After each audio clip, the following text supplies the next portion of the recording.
Today we are exploring the Interface Segregation Principle, the fourth principle of solid software design. This fundamental concept helps us create more maintainable and flexible software systems.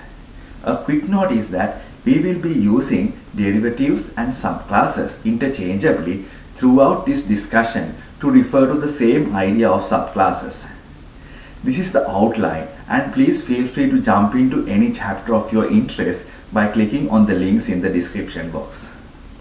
The Interface Segregation Principle states that clients should not be forced to depend on methods they do not use. Simply put, we should break down fat, bloated interfaces into smaller, focused ones. This prevents unnecessary coupling between clients and reduces the impact of changes. Let's think of an example now. Consider a printer with scanner interface containing multiple methods like print, scan, email, and image to text. This creates a fat interface where clients are forced to depend on methods they don't need. Where one client requires changes to scanning features, it affects all clients, even those who only use the printing functions. Instead of one large interface, we can split it into specialized interfaces as shown here. This separation ensures that clients only depend on the methods they actually use. The ISP acknowledges that there are objects that require non-cohesive interfaces. However, it suggests that clients should not know about them as a single class. Instead, clients should know about abstract base classes that have cohesive interfaces.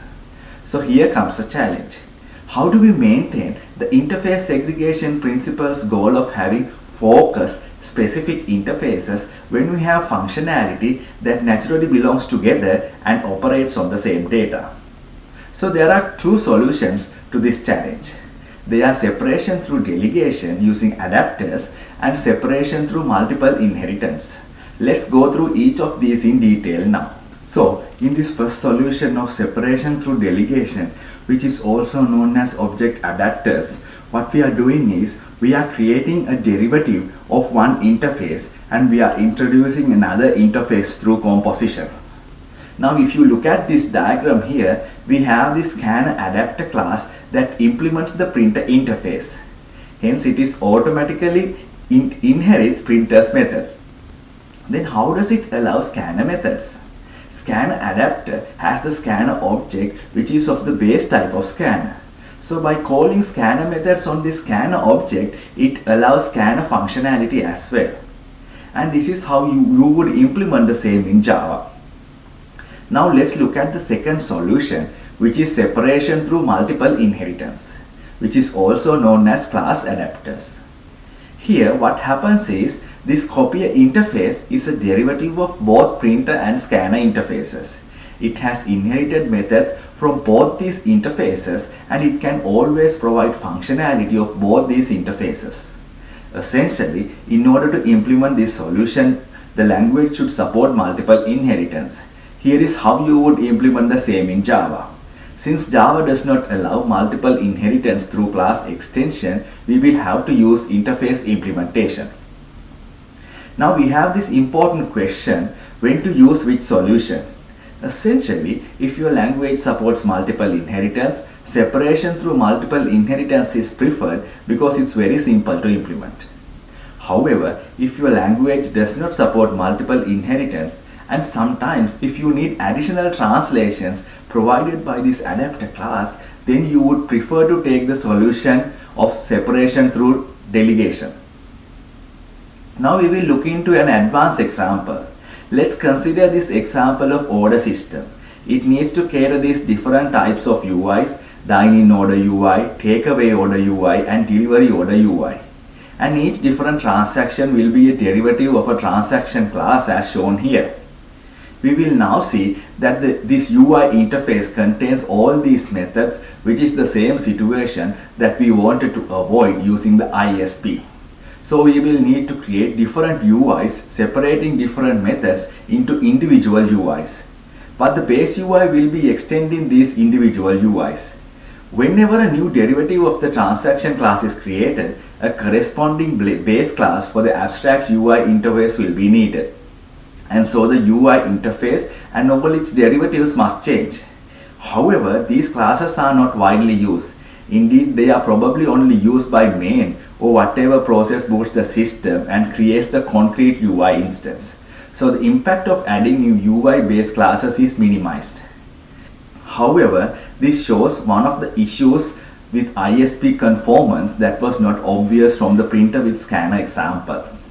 Note that each transaction must somehow know its particular version of the UI. Dine-in order transaction must know about dine-in order UI. Takeaway order transaction must know about takeaway order UI, etc. In this code segment, I have addressed this issue by forcing each transaction to be constructed with a reference to its particular UI. This is handy, but it also forces each transaction to contain a reference member to its UI. Another way to address this issue is to create a set of global constants as shown in this code segment. Global variables are not always a symptom of a poor design. In this case, they provide the distinct advantage of easy access. Since they are references, it is impossible to change them in any way. Therefore, they cannot be manipulated in a way that would surprise other users. Now, let's consider this concept of Polyad versus the monad. Let's consider a function process order that needs to access to both the dining order UI and takeaway order UI. Consider also that we wish to pass the UIs into this function. Should we write the function prototype with 2 arguments or 1 argument? The monadic form forces process order to depend on every interface included in a UI. Thus, when dining order UI changes, process order and all clients of process order would be affected. This is more perverse than polyadic form. Moreover, we cannot be sure that both arguments of process order will always refer to the same object. In the future, it may be that the interface objects are separated for some reason. The fact that all interfaces are combined into a single object is information that process order does not need to know. Thus, we prefer the polyadic form for such functions. Now, let's discuss some concluding remarks. Clients can often be grouped together by the service methods they call. Such groupings allow segregated interfaces to be created for each group instead of each client. This greatly reduces the number of interfaces that the service has to implement, and it also prevents the service from depending on each client type. Sometimes the methods invoked by different groups of clients will overlap. If the overlap is small, then the interfaces for the groups should remain separate. The common function should be declared in all the overlapping interfaces. The server class will inherit the common functions from each of those interfaces, but it will implement them only once. When object-oriented applications are maintained, the interfaces to existing classes and components often change. There are times when these changes have a huge impact and force the recompilation and redeployment of a very large part of the system. This impact can be mitigated by adding new interfaces to existing objects rather than changing the existing interface. Clients of the old interface that wish to access methods of the new interface can query the object for that interface. Finally, as with all principles, care must be taken not to overdo it. The spectrum of a class with hundreds of different interfaces, some segregated by client and others segregated by version, would be frightening indeed. That concludes our discussion on ISP, or the Interface Segregation Principle.